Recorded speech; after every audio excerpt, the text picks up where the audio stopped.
first is Dave Dirth. He is the Director of Financial Payment and Review at Medical Mutual of Ohio.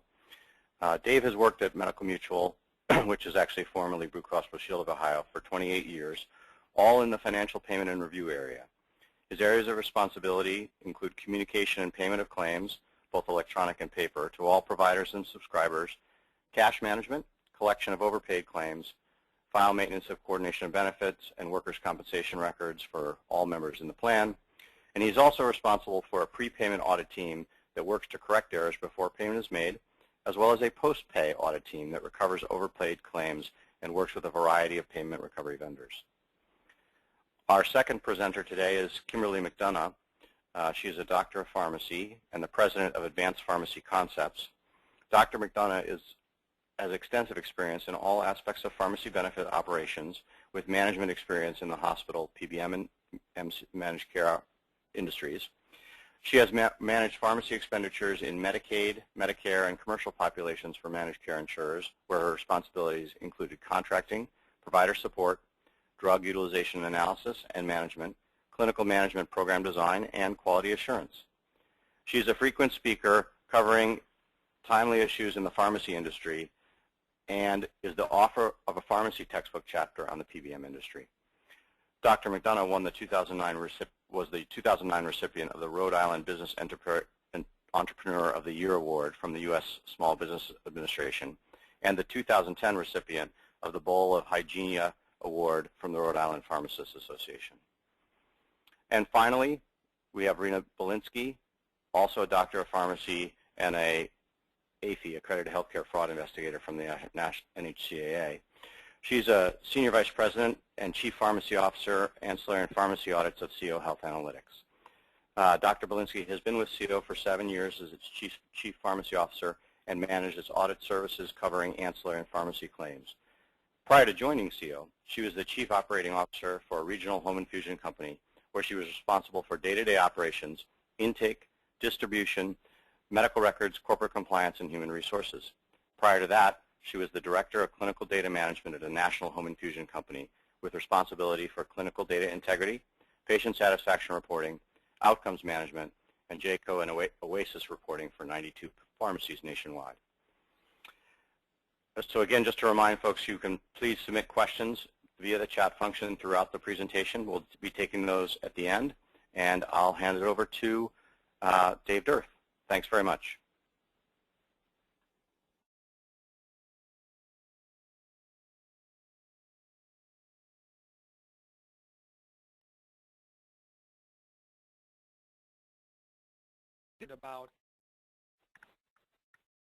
Thanks, Roger. This is Dave Dirth, Director of Financial Payment Review at Medical Mutual Ohio. If you're on this call, everybody's concerned about trying to control healthcare costs. And a couple of my areas, the post-adjudication prepayment audit team, the post-pay audit team, and all the work we do with recovery vendors are in place to try to help control these healthcare costs. And the implications of these specialty pharmacy drugs are ever increasing. And when you think of drugs and you think of durable medical equipment, providers are purchasing these from a manufacturer and basically reselling them to us through HCFAs and UBs. And we talk about payment of healthcare claims. We also talk about reimbursement. And it is a true reimbursement when we're talking about paying for these drugs and for DME. So, hospitals and doctors, they can be huge profit centers for them if your contracts aren't lined up properly. So as we come across situations where the markups seem excessive, we certainly get that information back to our contracting reps to deal with those providers and possibly make enhancements to future contracts. Anytime you have percentage charge contracts, you can get yourself into trouble because that becomes a real profit center, for a provider. Always try to tie your contracts to some sort of AWP or ASP. If not, it can result in paying many times more than AWP. We have one provider here in Ohio that is paid a percentage charge and is making $1 million per year profit off of one patient because of their charge levels and a percentage charge contract we have.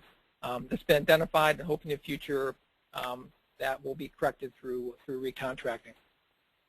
The other area, providers will try to build not otherwise classified codes or NOC codes, often build without a valid NDC code or with an invalid NDC code. It's typically those an NDC code we paid as a percent of charge. And if you ask for the medical documentation, you often find that there is a valid J code for that particular NOC code that was billed, and that J code is tied to a fee schedule, and that fee schedule pays much less than you would pay if you're paying a not otherwise classified code as a percent of charge. So it's very important to keep an eye on NOC codes, challenge providers, get the documentation, have a clinician review them, and make sure that if you're going to reimburse at an NOC code, there is truly no valid J code for that particular drug. Medical policies. Bigger plans have more people to throw at medical policies, smaller plans don't. But most J codes are tied to some sort of valid diagnosis code. The FDA will approve certain drugs for specific conditions. So you need to make sure that you have policies in place, especially for the big hitting drugs, that you're only paying for them in approved conditions. And do your J codes tend to a medical review team for review? And if so, what is their role? We think at our plan that they don't play a big enough role. They're approving it for medical necessity only. But should they be approving it for units, for duration of the drug, on who the supplier is? All of those become big components on your total reimbursement for the treatment of some of these drugs. And in order to cut back on the payment or not paid, you need to have foundation to stand on. So that's your medical policies give you. If you don't have a policy for it, it's hard to cut back a payment or not pay it. So those medical policies are really important when it comes to really monitoring and controlling the use of these specialty drugs. And you have edits in for certain outliers. Drugs may be billed at a unit, maybe 10 milligrams, and oftentimes providers will bill by milligrams, and you're processing as units. We actually paid for a claim, or actually got caught by one of our auditors, that the person had to be 1,300 pounds in order to receive that level of drug, because the drug was, the dosage was 1 milligram per kilogram of body weight. And we did not have edits in place to catch those. The auditor did find it and was able to correct it before we actually paid it. So are you looking for outliers for the units range on some of these J codes? The duration of a prescription. You think about reimbursement, but also it could be a patient safety issue. If providers aren't paying attention, if the distributors are dispensing drugs more over a longer duration and higher dosages than truly necessary, it doesn't become a patient safety issue. Is the prescription, is it delivered beyond the script period? A doctor will write a script for a certain period, and you know what that is. Are you tracking that? If you see something looks out of the ordinary, certainly ask for those prescriptions, ask for those the records to show what the appropriate duration is. And is it administered more frequently for financial gain? That can also become a patient safety issue. An example we had where a drug called to be delivered every 14 days, and we saw over a period of time that patients were receiving the drug every 10 days. That created an extra 10 treatments per year, and this was a very expensive drug, and the cash outlay was $450,000 per year more because they increased the frequency over and above what was standard. Now, was it medically appropriate? And we're looking into that, but we need to know for sure when drugs are being administered beyond the approved frequencies. And the last bullet on this page, I think, is really important, and that's dealing with these pharmacy consultants. If you have auditors that are auditing these high-cost drug claims, they need the clinical support in order for them to make the proper decisions. It could be internal clinical support. It could be external clinical support. But the more support they have, the more engaged they are, the better auditors they'll become, and become maybe less reliant on those clinicians. So it's really important to have that consultation there for your auditors.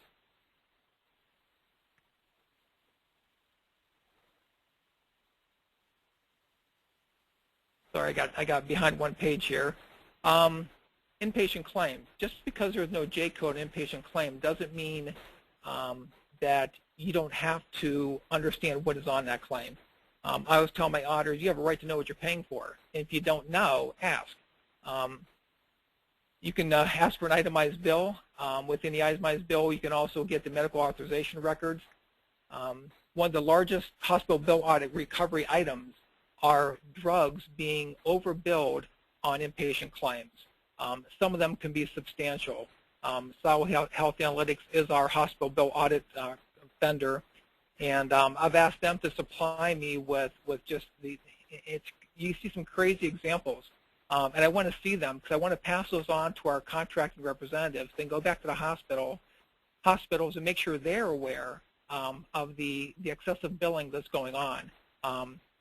Whether it's intentional or not, we're not trying to assess that, but I think everybody needs to be fully aware of the errors that are being made on these inpatient claims. You don't see the J code, but you have the right to know what you're paying for.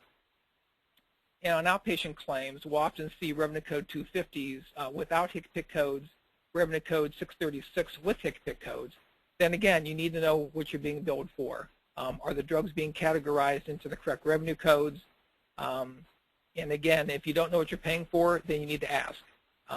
And make sure you understand what is in there, that the dosages are appropriate and they're properly documented.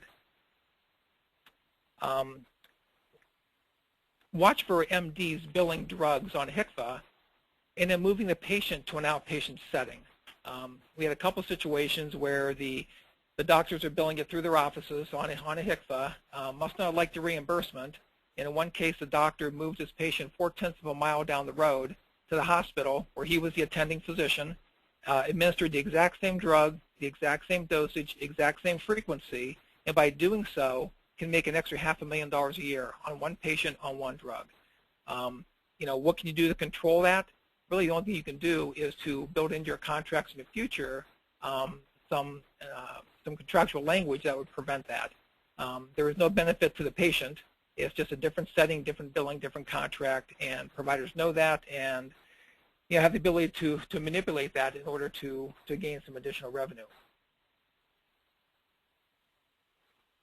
Going on to the next slide. Providers may also bill a drug on a UB, and they also may bill it on a HCFA, which could create duplicate payments. So I guess the question you ask yourself is, do you have ways to catch these?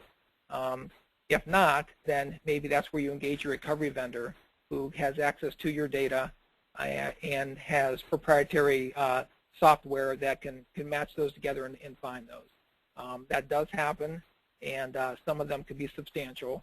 And the same with billing it on a HCFA and then also being billed by your pharmacy benefit manager. Those also create duplicate payments. Typically, systems are integrated, the medical and the drug, and those are very difficult to find.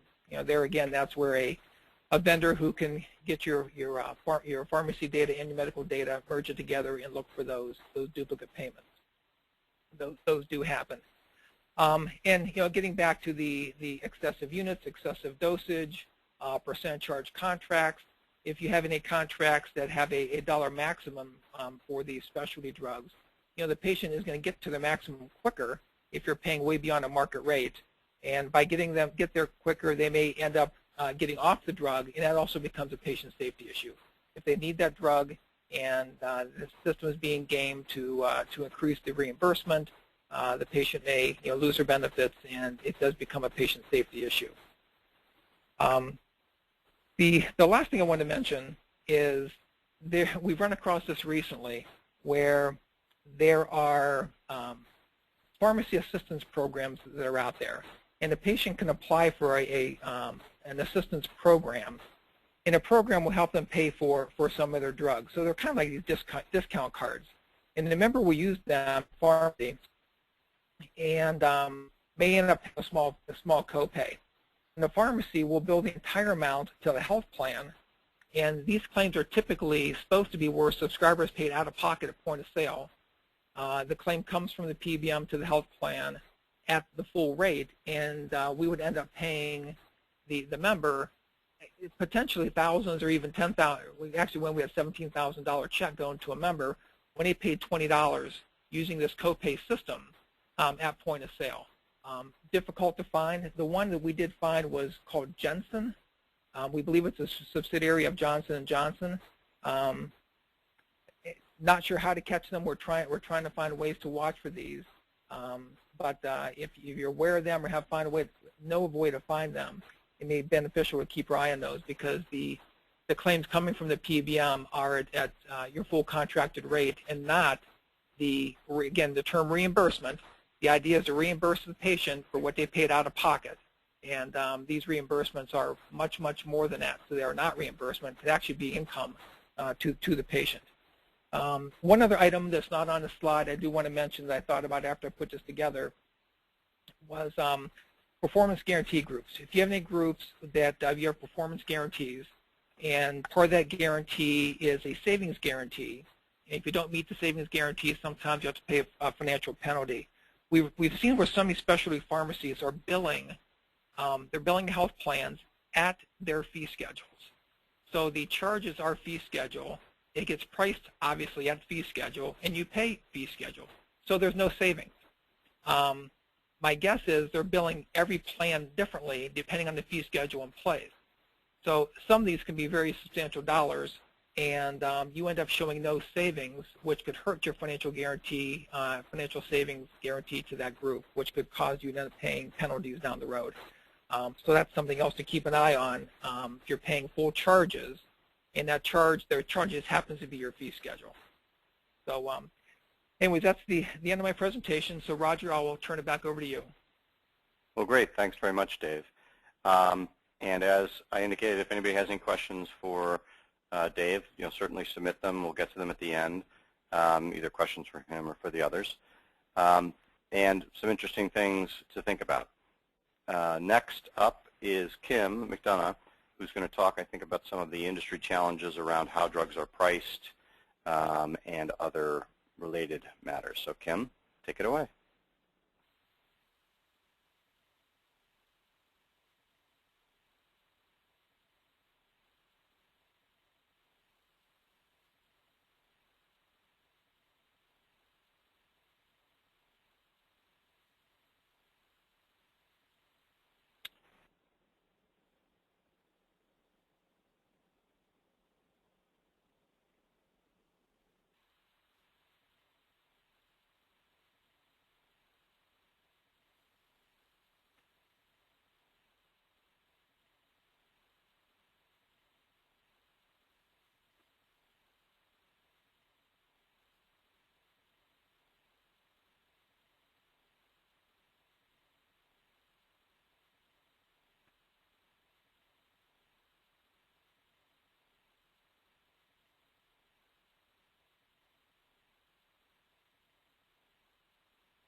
Folks, I think we're having a little bit of a technical difficulty with getting Kim, her audio working.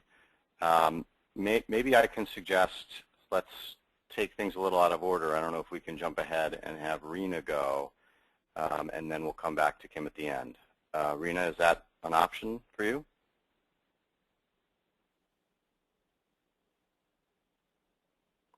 Yes, absolutely. Okay, great. So, Kim, it looks like you're going along with your slides, jumping. There you go, perfect. So Rena, as I indicated, is a Senior Vice President here at CO Health Analytics and responsible for our ancillary and pharmacy audit programs. So both some on-site pharmacy auditing that we do, as well as desk-based and data review for specialty pharmaceuticals and other high-cost drugs. So Kim, Rena's going to talk a little bit about some of the pricing structures and that kind of thing specifically for medical benefit plans. And Rena, take it away. Okay, thank you. Good afternoon, everyone, and thank you for joining. Oh, I went one slide too far. Sorry about that. So as Dave had sort of briefly mentioned, I think on the in his presentation on the medical side of things, the kind of hurdles and difficulties that health plans face, which these are probably not new to most of you, but the methodologies for claim processing can vary quite substantially with the various payers, at least that we see. It's very difficult for plans to adjudicate these claims. Some providers submit with NDC codes, some with HCPCS codes.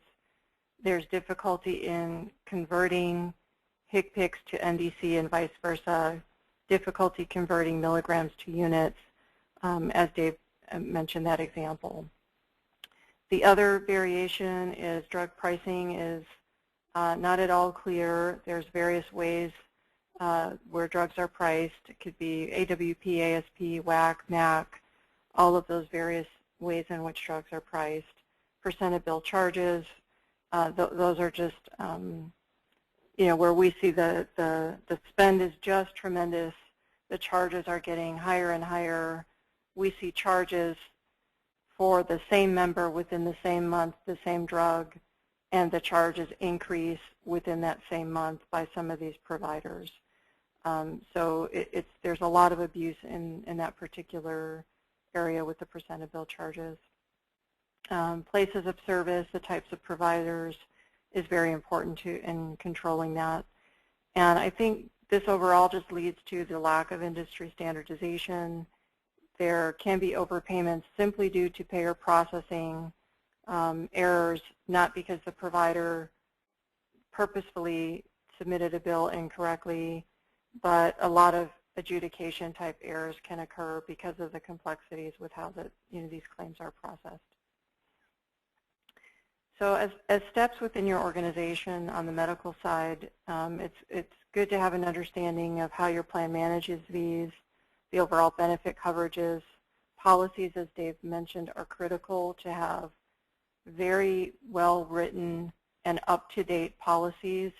These drugs change over time, the indications change, FDA approvals change, and it's important that you have a team that can keep up with the coverages and indications, black box warnings and things like that. Look at your manual calcs, manual claim processing. As Dave mentioned, the miscellaneous codes, we see where a lot of that's going to prepay. So that's super important. Look at all of your data, not just specialty pharmacy, but some of these drugs can be hidden, as Dave said, within a hospital setting with physicians and other areas as well.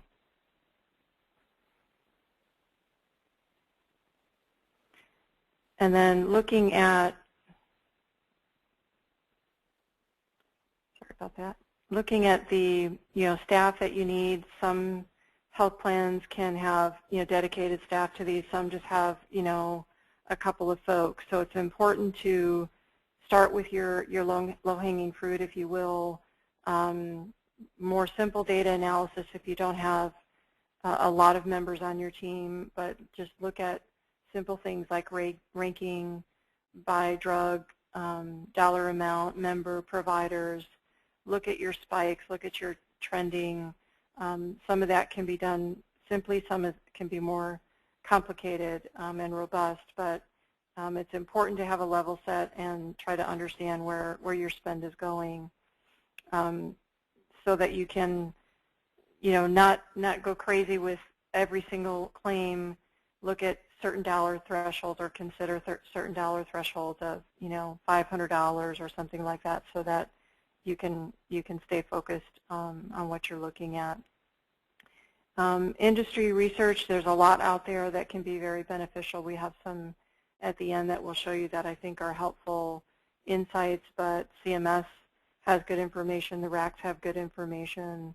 Maximum allowable units, which are I'll talk about a little bit later, but those are important when you're trying to get this narrowed down and focused on where you can start looking at this. One of the things that we see, and I think is a critical area of a lot of abuse, and I don't think that it's intentional, but there is CMS guidelines to support this, and your policies can also support this, which are vial sizes. There are several examples here, but there is a lot of tendency to bill for the largest vial size. There's a tendency to bill for the full vial size when it's a multi-dose vial, and that vial can be used, the remaining drug can be used on another patient. It can be used on that same patient depending on the stability and sterility of that drug. Herceptin's a good example where it's good for 28 days after it's reconstituted. The frequency can be 2 to 3 weeks, and the patient could get the same vial that they got the first time. And we see a lot where providers will bill for the full vial of Herceptin, and as you know, these drugs are super expensive. The other drug that we see pretty commonly with this is Avastin, depending on the diagnosis, if it's for cancer or for macular degeneration. So it's important to look at that. We see a lot where providers bill these codes incorrectly. They mean to bill Alimta, which is J9305, and they bill Avastin, which is J9035. Very, very common. That's not the only drug that's like that, but when they're similar in nature like that, we see that pretty frequently. The site of care or place of service is also a very, very strong consideration. Looking at and trying to help steer where your patients go. There still is a lack of knowledge about place of service. We all know about the shift from physician to outpatient. I think everyone has seen that, and it's causing a lot of pain at a lot of plans because of that percent of bill charge that plans are paying out now. Home infusion or the home setting, I think we'll start, because of that, we'll start seeing a shift there. But there are lots of reviews and studies done, and one in particular, there was one where a drug like Remicade, which is one of the most expensive specialty drugs on a per unit basis, is up to 90% more expensive when it's administered in an outpatient setting. So I think we'll start seeing a shift, and it's certainly something that we should be looking at. Dave mentioned a little bit about comparing medical versus pharmacy. There are NDC to HCPCS crosswalks. We'd be happy to share that information. It's available from CMS, but there's always some misunderstanding about should a drug be paid under the medical or pharmacy benefit. There are items that indicate when a specialty drug is under the pharmacy benefit, it is much more well managed and the cost is contained much more so than on the medical side. There seems to be a lot more knowledge when it's under the pharmacy benefit, so something to consider. Cost sharing, what is a patient's copay, coinsurance, and things like that. Those are considerations all for compliance, patient safety, and things like that. Copay assistance, those are significant. Rebates, biosimilars. The Biosimilars Act has been created. It's, I think, being monitored pretty closely, and there is some, I think, patient safety concerns. I think these drugs will be less expensive. Industry is looking to say it might be about 20 to 25% less expensive. I don't think it's the significance that we wanted. I think we all maybe thought these would be significantly less expensive, but because of the process of the FDA approval and getting these drugs to market, we think it's going to be about 20 to 25%. At least that's based on what's been happening in the European countries. As Dave mentioned, having a clinical team or someone with knowledge about, the drugs, how they're compounded, the vial sizes, the dosage, the HCPCS units, and things like that. Very, very important, because those are slipped through all the time, and it's super critical to have a good team who understands, what these drugs are, how long they're stable, and how long they can be used if they're multi-dose versus single-dose vial. And the CMS regulations on this are quite clear, and it's a good thing to adopt some of those regulations in your own policies. And again, most plans have, top concerns of, the top concern is the cost. We're seeing that the costs are skyrocketing. Kim has some information on that in terms of trends. The prices continue to increase. Utilization is important. The number of drugs in the pipeline, as we all know, are just, really, really high. Indications are expanding. The top 3 goals in terms of studies that I've seen is reducing the inappropriate utilization, reducing cost, and improving adherence. And then some strategies that a lot of plans that we work with have prior authorization, whether it's under the pharmacy or medical benefit. Very important. It can be even better if it's on a prepay basis. So if you see a high dollar claim coming in, it can be hit and edit and be pended and have the medical record reviewed before the claim is paid. That's a huge cost savings for a lot of our clients. Clinical care management programs, again, back to that clinical team, having some understanding of working with your medical director, your nurse reviewers, and those kinds of folks, understanding what these drugs do and what they're for. It's good to limit your pharmacy network in your specialty pharmacy area. You can get better pricing. Obviously very much a lot of variables there depending on your plan size and things like that, but it's good to have some limitations in terms of who you're contracted with. Having preferred products and formulary, and then step therapy is a big important process as well. And then these are just a couple of resources we wanted to make sure we included. The Specialty Drug Benefit Report, which is actually published by Walgreens, has a lot of the information I just described, but has some really good information in there. The National Association of Specialty Pharmacy is a new organization that I have found to be quite helpful. There's daily emails, weekly emails you can sign up for that give you information on all of the new drugs, new indications, and things like that. They are putting together a specialty pharmacy certification for pharmacists. So pharmacists, I believe in October, can take an exam to become certified in specialty pharmacy. So I think it's a very good indication that the industry hears loud and clear that this is a big concern within the healthcare spend. The Lab Express scripts, also a lot of information there on the top disease states, the trends we're seeing in terms of the spend. And then Dave mentioned a little bit about, that should actually say CMS MAU, which is maximum allowable units. And they publish those. The one link given here is one jurisdiction, but for the most part, all of them are the same. But this gives you the sort of maximum allowable unit under CMS. We tend to allow a little bit higher for there because we are seeing higher and higher doses in a lot of these clinically for patients. They seem to unfortunately be getting younger and younger, so the doctors are pretty aggressive in treating with a lot of these medications. So, but these are some good resources for you. And with that, I think I can turn it back to you, Roger. All right. Well, thanks very much, Rena. That was great. And I appreciate you going a little out of turn, so that worked well.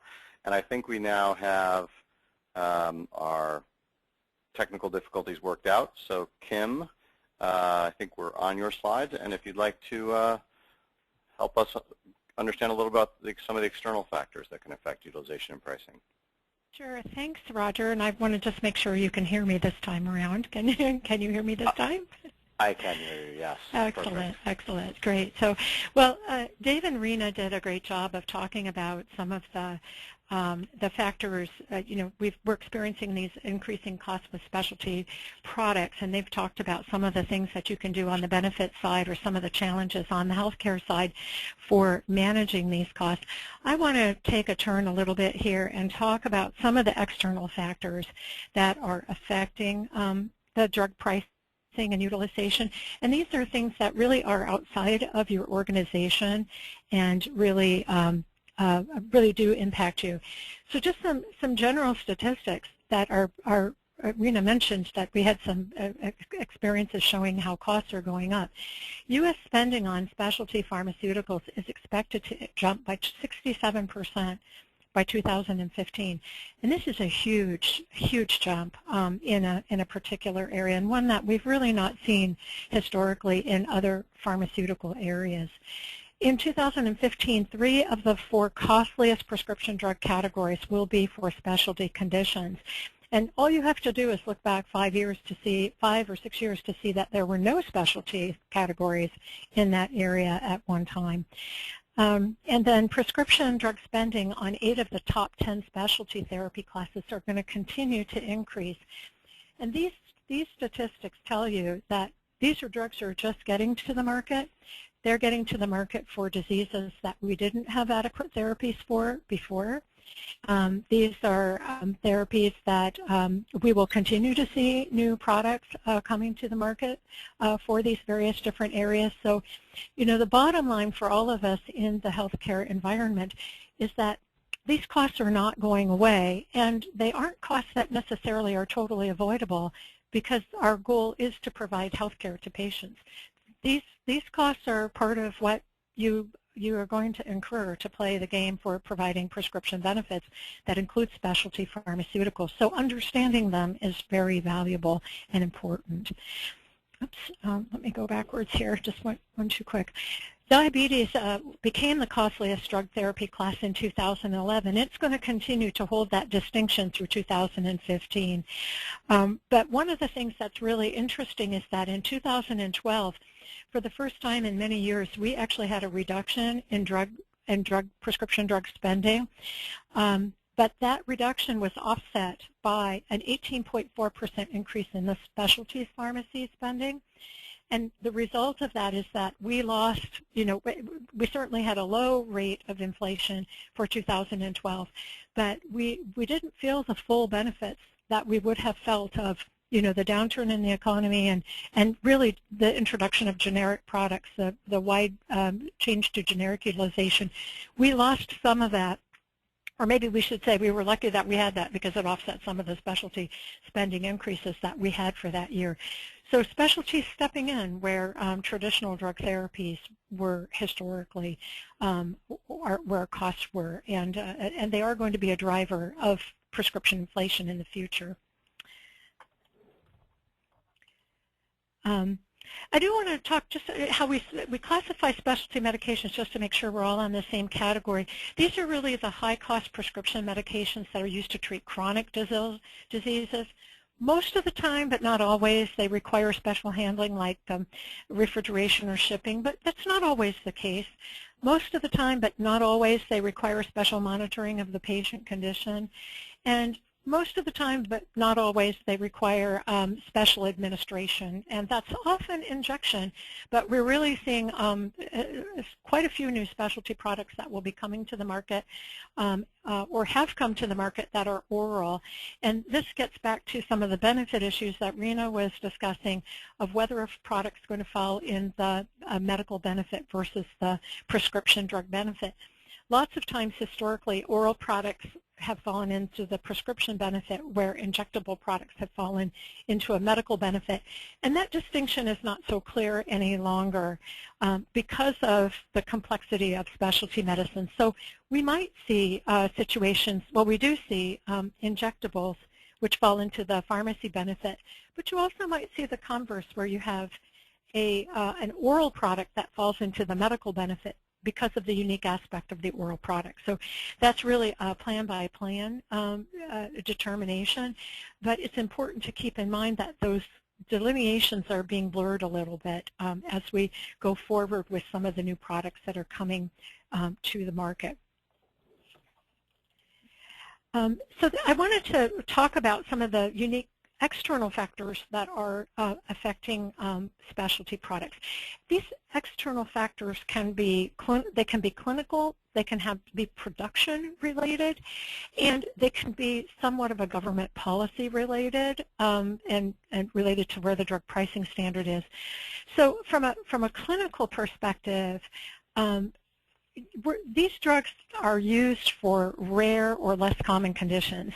So or frequently used for rare or less common conditions. And so, and in addition to that, you might have a drug that's used for a relatively common or more common condition, like say hepatitis C, but the drug, because of some variation of a genetic component of the disease, the drug might not necessarily be appropriately applied for everybody in that disease category.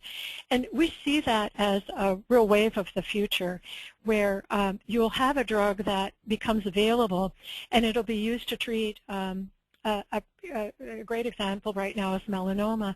You have drugs that are available, but they're only effective against the BRAF variation of the melanoma. Or you have drugs that are effective against colon cancer, but they're only available and effective against certain variations of the type of colon cancer that the patient has. When those types of genetic variations are available, or when you have a drug that's used for a very, very rare disease, you end up with a situation where a pharmaceutical company has gone through the effort of the research and getting the product to the market, but then the market is not as large as was hoped for the product, but the pharmaceutical company still needs to generate their return on their investment. That's a very real need at the pharmaceutical company, and when you have these drugs that are coming to market, and then they're also coming to market for diseases that are life-threatening, as is frequently the case, you have an interesting dilemma that the drug is used for something that's life-threatening. There are not many therapeutic options available, or maybe no therapeutic options available, and the market for that product is fairly small. You're going to pretty much guarantee that that product is going to be a very, very expensive product. And in fact, we do see some of the newer oncology products in particular coming to market at $1,000, $50,000, even $90,000 a dose. And that seems to be the price that the market can bear for these products right now. And so these clinical issues about who's going to get the drug and how many people are candidates for the drug really do impact the drug pricing. And that's a factor that's very difficult for somebody who's running a pharmacy benefit program or a medical benefit program individually to counteract. It's just, that's the price that you're going to end up paying for the product. And that's where using the product prudently starts to become extremely important. So we also have issues, the production issues, and the biggest one that we talk about a lot is this issue of generic equivalence for biotechnology products. Although there are true production issues that have affected drug pricing recently, but I'll talk about these two issues separately. Certainly the generic equivalence issue is one that has been bantered around, and I agree with Rena. There will be products that will end up with generic bioequivalence.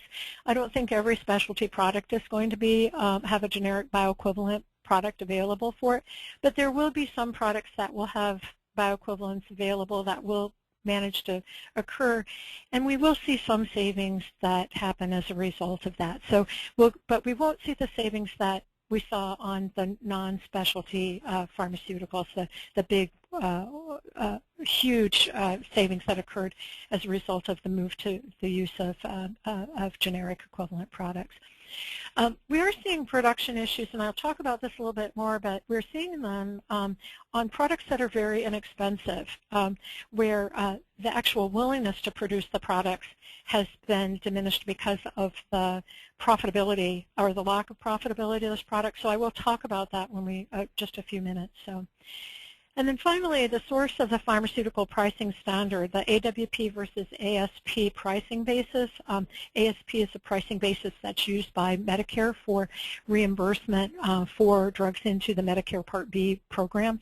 And some of the policies established by Medicare have had an adverse impact, which I'll also talk a little bit about here in a second. So ASP it's a selling price, and this is a price that the manufacturer is actually selling the product for, and it really constitutes a kind of a separate well, it's a price that has to be reported to Medicare every quarter, and the price represents the average price that the manufacturer actually sold the product for in the previous quarter. So this is always in arrears, so it always is understated a little bit. And so the concept of paying a little bit higher than ASP makes sense because it is a little bit understated because you're looking back at the number. And that price has to take into account any type of discounts that are offered back to the purchaser of the drug. So if a manufacturer is selling a drug to, let's say, a research clinic hospital, and they also offer some volume discounts to that research clinic hospital, and maybe they're offering some other monetary benefits to the hospital, all those discounts, generally speaking, have to be factored into what actually is the selling price of the drug. Those are all considered, for the most part, to be part of the drug. And the reason for this is that several years ago, quite a few years ago actually, Medicare ran into a situation where there was a fairly large profit margin in the medical products, and that resulted in an adverse incentive for physicians to prescribe drugs where they may not have been warranted. And it was because there was a very large profit center associated with that. So Medicare made a decision that in reimbursing physicians for products in the outpatient setting, they would reimburse for the cost of the drug, what the physician had to pay to get the drug, but they really weren't going to reimburse for anything more than that. And that should be a pass-through cost basis. In reality, trying to actually put a number on what that amount is very difficult because we all know that people in different places buy drugs for different dollar amounts. And so that actual putting that into practice and saying this is what somebody actually buys the drug for has been very difficult. So you do see situations where the ASP pricing is actually lower, is lower than what a provider can actually purchase the drug for. And as a result of that, what ends up happening is that a physician, the physician or whoever's purchasing the drug is going to go back to the manufacturer and say, we need a lower price because we're buying this drug for, and it's more costly than what we're actually, it's more expensive for us to buy the drug than we get reimbursed for it. That then puts an incentive back on the manufacturer to further lower their price, which then causes the ASP to go down. And eventually you end up with a bit of this spiral that goes down. And what we've seen as a result of this over about a 4 or 5 year period is a couple of things. One is we've seen a shift in the utilization of drugs so that physicians are less likely to go to the very low-cost products because they just don't make any money on the low-cost products. So they have a tendency to go to products that are slightly more costly. And this is probably not a conscious thought process. It's something that probably occurs somewhat subconsciously. The other thing that we've seen is that there's been shortages of drugs on the U.S. market, and we know that at least a portion of the reason for those drug shortages is related to the fact that a manufacturer who's going to sell a product in the market can sell, they can sell it in the United States or they can sell it in Great Britain, and the reimbursement in Great Britain is better than it is in the United States market. And so manufacturers, they're producing a certain amount of product, but whether they're actually willing to ship it into the U.S. market has been, there's been less likelihood of that happening. And so there certainly has been documented that these very low costs are contributing to some of the shortages that we're seeing, especially in the oncology area for some products. One of the other things that are important to keep in mind is that there are differences in classes of trades. And this gets to some of the issues that Rena was talking about earlier, where people getting drugs in their people would be getting drugs in a physician setting, and then they move to an outpatient setting. And there's a really good financial reason to consider doing that, or there's a reason why that happens, and it has to do with class of trade. Government policy really does establish a preferred pricing for hospitals and for certain types of federally qualified clinics that allow those entities to purchase drugs at prices that are considerably more favorable than could be purchased by a physician just working in an individual practice. And this sets up an arrangement where the margin then, you know, if you're buying a drug at a lower cost, but you're able to sell it to the insurance company at the same amount, you have a higher margin. And this is some of what's, it's not all, but it's some of what's driving support for the concept of having integration between say a hospital outpatient setting and a physician practice. In our immediate area here in the Northeast, there's been a huge shift to physician practices being owned by hospital settings, and one of the tremendous advantages of that when it occurs is very quickly they can take these therapies that would be given in a physician's office, shift them into an outpatient setting where they're able to purchase drug for a much better price. And actually they also get a better reimbursement if they have a cost of a percent of bill charges arrangement. So you end up with better reimbursement and lower acquisition costs, and that yields higher margins. So these class of trade sales, there's an effort right now by, ironically, or not surprisingly, I guess I should say, there's an effort by the pharmaceutical industry to try to eliminate these because they feel that the need for them is no longer there. So that's really a big driver for some of this shifting that's going on. And then finally, the ASP reimbursement that I mentioned already before, just because of the very low cost of that particular reimbursement, it is shifting utilization from the very low-cost infusion therapies to higher-cost products. So with that, I think I have finished up my section, Roger, and I'm going to turn it over to you so that you can take some questions here. Sure. Thanks very much, Kim. Sure. Very interesting stuff. Just to remind folks, we have about 6 or 7 minutes here for questions. Maybe we can go a minute or two over. And you can submit questions in the webinar via the chat function. Just send those in, and we'll present those to the group.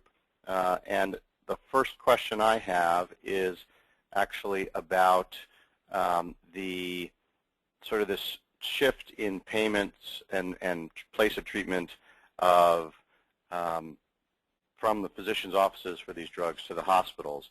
And the question is, what strategies do you see payers undertaking to combat the move of utilization from physicians' offices to outpatient settings where the costs are much higher? And as I was listening, it seems to me that it's interesting because Medicare, a lot of these scenarios where the drugs are going to be administered in an outpatient setting, Medicare is going to be reimbursing those on a bundled payment as well under their APC payment methodology for outpatient, whereas commercial payers often have those carved out. Now, the hospital may still receive higher reimbursement from Medicare than the physician would get in their office, but if nothing else, it's really the commercial plans seem really stuck because the doctors, as you say, especially if they're getting squeezed and they're making zero money, and they can, on their commercial patients at least, make a lot more money, it seems like there's very little incentive for them to stay. Kim, maybe you have some further comments on that, or Dave, especially from the health plan perspective of things you've heard people are talking about.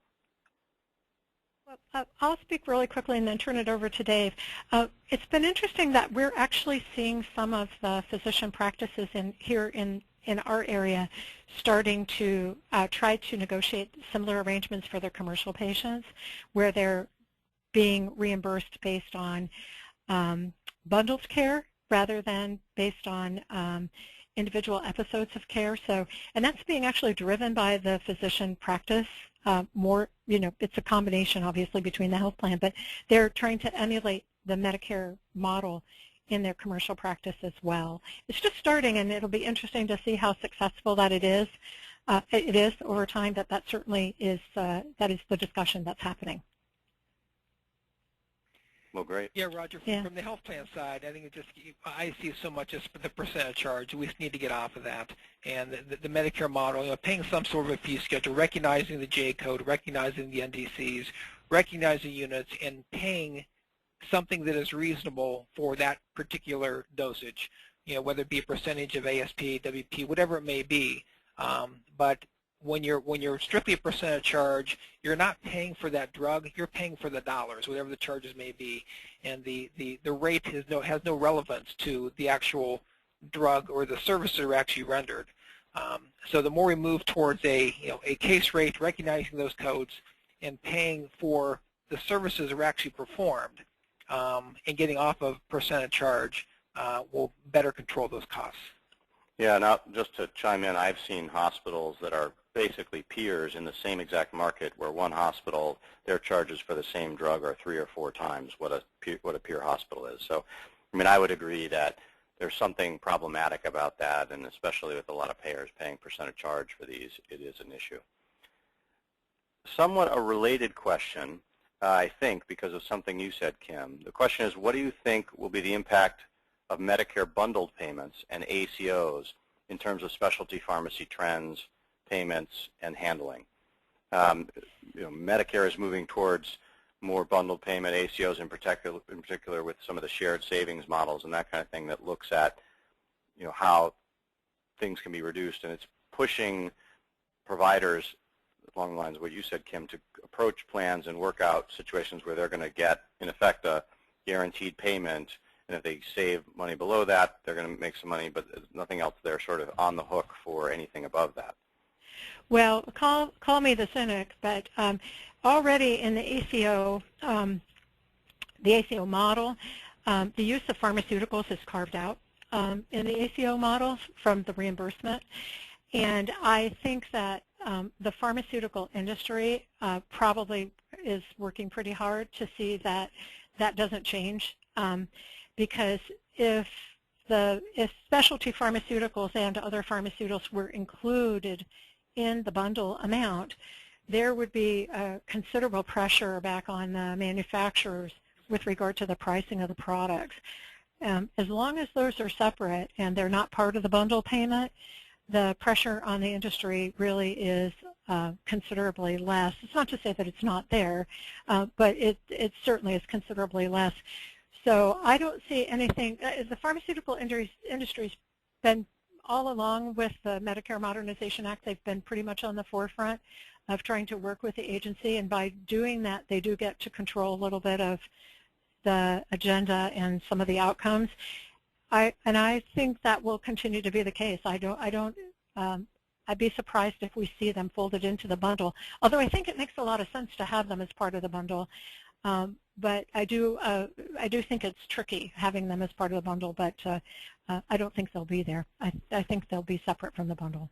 Well, and maybe they'll transition to something more like an outlier methodology like there is for DRGs, where high-cost items or high-cost services trigger a differential payment, but generally there's a bundle. And that would be interesting to see, Ivan. Yeah, and that would be an interesting model to try to test it. I think it would be worthwhile to try to do that. Certainly, I think I think one of the hard parts is that it's unlikely that a lot of these products are going to cause a reduction in other healthcare utilization to offset the cost of the drugs. The drugs are going to increase the whole cost for the element of care in these areas, but you're going to be buying, not necessarily quality of life, you may be buying life, actually. So, there's other benefits that you obviously get from having that. So how that would be measured and would be tricky, but it'd be a good model to try to work with, I think, in having them as part of the bundle. But Sure. But a lot of difficulty in the detail. Thank you very much, Kim. We're at our time. Somebody had asked that the resources slide be displayed, so here it is. Just want to remind the group that we'll be sending out this deck as well as a link to the audio portion of this webinar. And there may have been one or two more questions. So if so, we'll post answers for those as well. Definitely want to thank our speakers, Dave, Kim, and Rena. Really appreciate your time. I hope that the group found this interesting and informative. Certainly a lot of activity and concern about an area like this where the trends are so high. It's really the one takeaway I've always had in this area is that this specialty pharmacy is really driving the trend in pharmacy as a whole. As you saw, absent specialty pharmacy, it would have been a negative trend last year, but instead it was a positive trend. So certainly an area of a lot of concern, and appreciate our panel helping hopefully get some good information out there. Thanks very much all, and hope you enjoy the rest of your day.